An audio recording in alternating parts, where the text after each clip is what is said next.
Hey everyone, I'm back. It's not a fill-in this week, yay!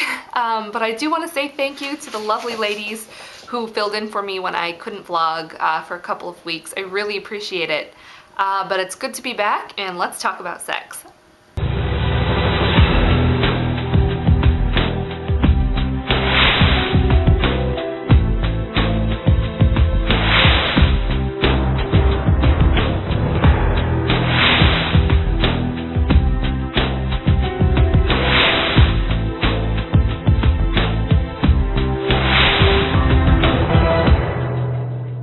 So much like my fellow Fantastic Fivers earlier this week, I believe that a lack of sexual confidence, a lack of sexual experience is more due to attitude than necessarily body size.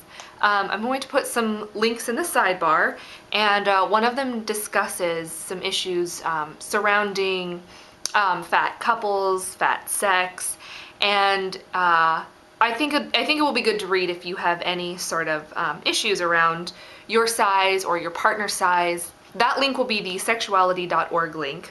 I do think it's important that we don't always blame our size for our lack of a sex life.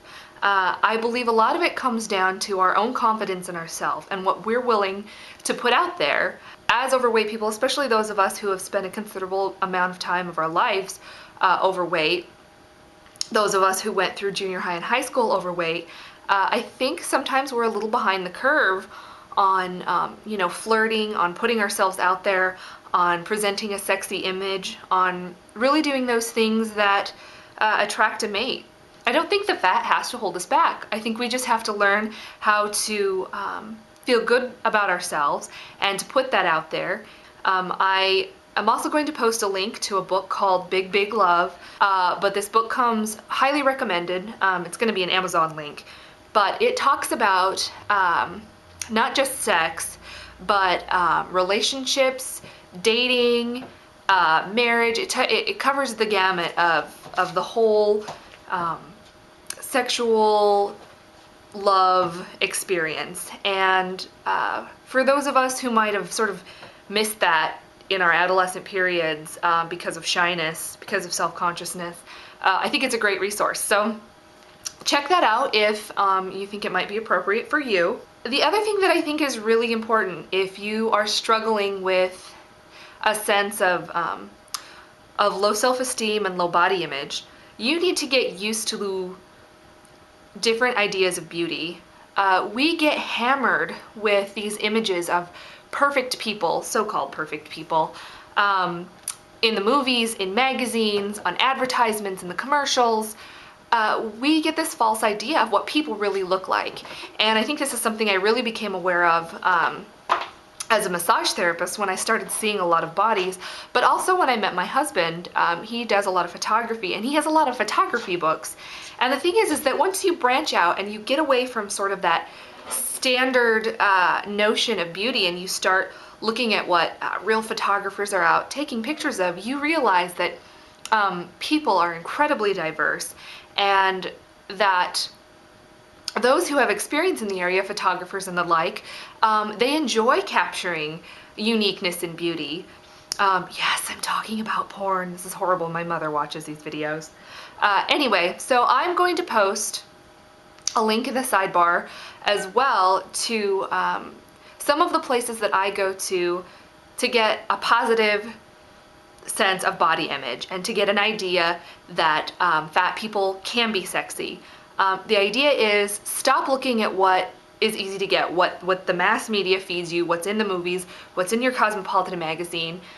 Go to your local bookstore, go to the photography section, look for the section on erotic photography, boudoir photography, portrait photography, and just start looking through it. I mean, it doesn't even really have to be naked people. Just start looking at people in a different way and see that real people are diverse and beautiful at the same time. Okay, so I'm going to post that on the sidebar.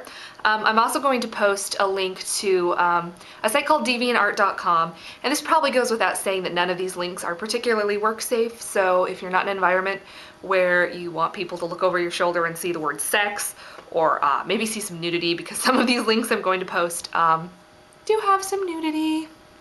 But I think you should, if you're not okay with nudity, I think you should get okay with nudity, because if you're ashamed of other people's body, that means you're probably ashamed of your body, which means you're probably not having great sex. You're probably not having a lot of confidence when you disrobe.